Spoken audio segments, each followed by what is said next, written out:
So, someone asked me, how long will it take if we could walk to Saturn? I will first classify this as a theoretical question.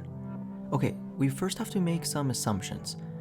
Assuming that there's a straight road connecting the Earth to Saturn, you are able to walk continuously 24/7, and the gravity on the road is the same as Earth's. Now those are some insane assumptions, and there's going to be a lot more assumptions to make as well, but again, this is a theoretical question, so let's come up with a good theoretical answer.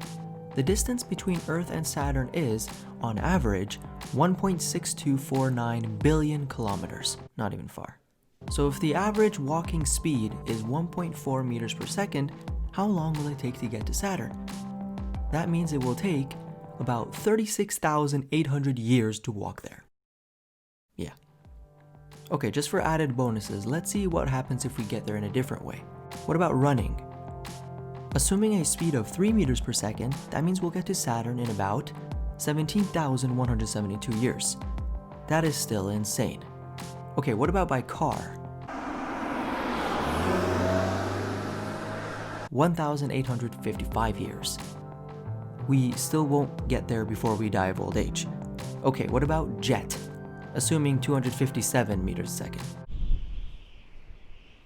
That'll take about 200 years. So you can see, even if we travel by jet over this road, in this very theoretical scenario, we still can't get there within our lifespan. That goes to show how far Saturn really is. Well, that's a bummer. And this is why we need wormholes, but that's just for another video. I hope you enjoyed this short yet fun and informative video.